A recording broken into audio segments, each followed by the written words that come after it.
Ktuvot Daf Lamed He. Bonjour, aujourd'hui on va essayer de s'attarder sur une halakha de Choshen Mishpat qui concerne quelqu'un qui a emprunté un objet. C'est une halakha un peu surprenante, mais on va essayer d'expliquer la logique de cette halakha. On parle de quelqu'un qui a emprunté un objet et finalement il est mort. Qu'est-ce qu'il en est maintenant de cet objet qui est emprunté?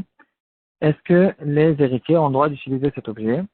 Si oui, quels sont les dynimes? Est-ce qu'ils prennent les dynimes de quelqu'un qui a emprunté ou pas? Une petite introduction. Il y aura dans la Torah plusieurs possibilités de quelqu'un qui utilise un objet qui ne lui appartient pas. Il y aura des différentes halakhot à leur propos. C'est des halakhot de base. Shomer Chinam, Shomer Sachar, Shoel et Socher. Donc quelqu'un qui garde un objet, il y aura une différence. Est-ce qu'il le garde en recevant un salaire ou est-ce qu'il le garde gratuitement? Bien sûr que dans un cas où il y a une pshia, c'est-à-dire il a mal gardé, et il a fait quelque chose qui a causé que l'objet il a été perdu ou il a été volé, dans ce cas-là, il sera chayav de payer dans tous les cas.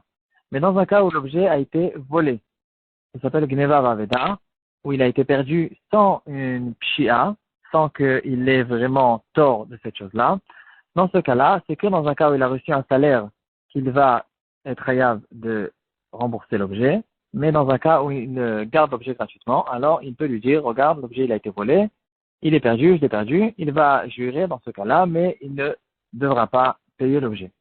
Ça, c'est le gardien. Mis à part ça, il y a le socher et le shoel. Le socher, c'est celui qui loue un objet, et le shoel, c'est celui qui emprunte un objet. Ici aussi, on peut retrouver une différence qui est logique. Il dira que quelqu'un qui loue un objet, alors bien sûr que quand l'objet il va être volé, ou bien sûr, encore, dans un cas où il y a une pshia, il a mal gardé l'objet et il est fautif, dans ce cas-là, il devra payer. Ça, c'est même dans un cas où il est loué. Mais là, le chidouche qui se trouve dans Shoel, c'est que même dans un cas où il n'est pas du tout fautif, il a été honnête, c'est dans un cas de force majeure, il a été exempté, il a été complètement, il ne pouvait rien faire. Par exemple, quelqu'un, il est venu j'ai emprunté un objet, quelqu'un il est venu devant moi avec un revolver et il m'a dit, tu me donnes l'objet tout de suite, sinon, etc. Donc, dans ce cas-là, ça s'appelle un honnête gamour. Et on dira que quelqu'un qui a emprunté l'objet, si c'est un shoel, il devra payer dans tous les cas. Et maintenant, après cette introduction, on peut en arriver à comprendre un petit peu de quoi on parle dans cette halakha. Et la Gemara, elle va nous dire que quand quelqu'un il a emprunté un objet, finalement il est mort, alors les héritiers, ils peuvent continuer d'utiliser cet objet et ils ne sont pas obligés de le rendre au propriétaire tant qu'il ne l'a pas demandé, bien sûr. Mais en tout cas, tant que le propriétaire n'a pas demandé cet objet, on peut continuer à l'utiliser. Et ici, on retrouve une halakha très spéciale qui dira que dans ce cas-là, non seulement ils peuvent utiliser l'objet, mais en plus de ça, dans un cas où l'objet il a été volé, euh, il a été volé béonès, on ne parle pas de Gneva Vaveda normal, on parle dans un cas où l'objet il a été volé, je veux dire, il y a eu un cas de force majeure qui s'appelle honnête. Et dans ce cas-là, c'est ce qui s'est passé en fait avec les héritiers. Dans ce cas-là, les héritiers, ils n'ont pas besoin de payer. Là, c'est très surprenant parce que nous, on a tout de suite, ça saute aux yeux qu'on pense que en fait, c'est très bizarre en fait, parce que celui qui a emprunté l'objet lui-même, il lui a permis, quand j'ai un objet, je ne vais pas le prêter à n'importe qui. Donc, je choisis la personne à qui je suis d'accord de prêter l'objet, et donc finalement cette personne il est mort. Il y a maintenant des héritiers qui sont devant moi que je ne connais même pas, et j'ai jamais été intéressé de leur prêter l'objet. Et là, on dira non seulement il peut utiliser l'objet, mais encore pire, dans le cas où l'objet il y a eu un S, il n'est pas obligé de me payer. Ici, on va essayer d'expliquer la logique. Le Tosfot, déjà, il essaye d'expliquer. Il va montrer le méta. Le Tosfot, il va nous dire que la raison pour laquelle quelqu'un il doit payer un objet, donc Neva Vaveda, je pense que j'ai eu une petite erreur. On parle même de Gneva Vaveda, pas que de honnête, dans n'importe quel cas où l'objet il a été volé. En fait, on remarque, j'ai peut-être pas suffisamment bien expliqué.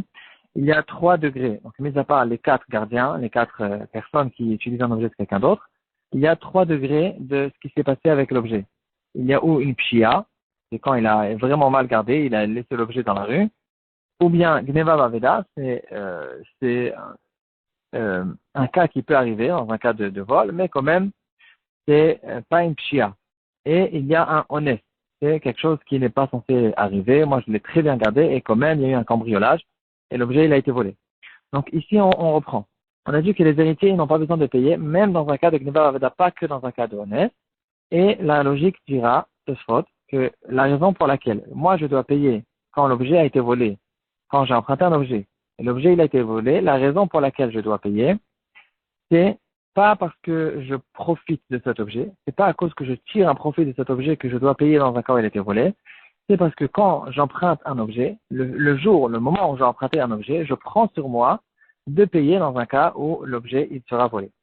Et donc si c'est comme ça, il n'y a que le père qui a emprunté l'objet, qui a pris sur lui de payer dans Gneva Veda. Par contre, les enfants qui peuvent utiliser l'objet, eux, non seulement ils peuvent utiliser l'objet, mais en plus de ça, c'est vrai qu'ils en profitent, mais puisque la raison pour laquelle je dois payer, c'est pas à cause du profit, c'est à cause que j'ai pris sur moi de payer, les enfants n'ont pas pris sur eux de payer, dans ce cas-là, c'est la raison pour laquelle eux, ils ne devront pas payer.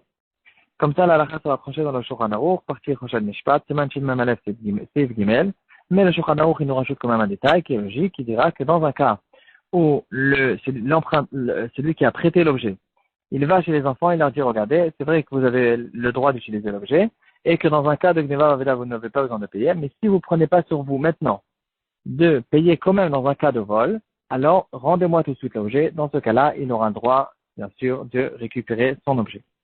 Cette halakha, elle peut concerner, c'est quelque chose qui peut arriver. Il y a toutes sortes d'associations de chesed, ça s'appelle Gmar, du Milutra Sadim, en Rachetevot. Et ces associations, bon, il y a des centaines de possibilités, de choses. Il y a des associations qui sont extrêmement connues. Ils prêtent toutes sortes d'objets qui aident les gens âgés, les personnes âgées, toutes sortes d'objets médicaux qu'on a besoin, que les gens ont besoin de temps en temps. Et par exemple, des chaises roulantes. Quelqu'un, il a besoin d'une chaise roulante à une certaine période, il n'est pas intéressé de l'acheter, cette chaise roulante. Alors, peut-être dans certains endroits, chez les goïms, on doit la louer, mais chez les juifs, il y a du chesed, et on va l'emprunter, on va dans une certaine association, et on va emprunter cette chaise roulante, on l'utilise 2-3 mois, et on la rend. C'est quelque chose qui est extrêmement courant. En Israël, il y a Isarmetzion, il y a Yad Sarah, c'est les plus connus. En Amérique, il y a aussi de très très grandes associations de Satmer et encore d'autres. En tout cas, on reprend, quelqu'un il a emprunté un objet d'un gmar, et finalement, cette personne-là, il était âgé et il est niftar. Les enfants, comme on vient de voir, ils peuvent continuer à utiliser cet objet et le pire, encore plus. Et en plus de ça, dans un cas où l'objet a été volé, ils n'auront pas besoin de rendre au gmar cet objet. Et le Netivot Amishpat, le Netivot, c'est un des plus grands mefarshim sur le Rosh Mishpat, il dira que dans ce cas-là, dans le cas, au fait, où les enfants, ils ne savaient même pas que cet objet appartenait à un gmar, appartenait à quelqu'un d'autre, ils pensaient que cet objet appartenait à leur père. Et donc, ils ont même fait une pshia. Par exemple, ils ont mis cet objet sur la rue, ils ont dit, on n'a pas besoin. Et cet objet a été pris par quelqu'un d'autre. Dans ce cas-là, d'après le Tivot Amishpat, on n'a même pas besoin, ils n'auront même pas besoin de payer parce qu'ils n'ont rien pris sur eux.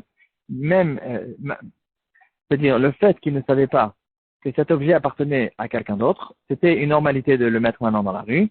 Et c'est la raison pour laquelle on ne va même pas les rendre chayav de payer, même dans un cas de pshia.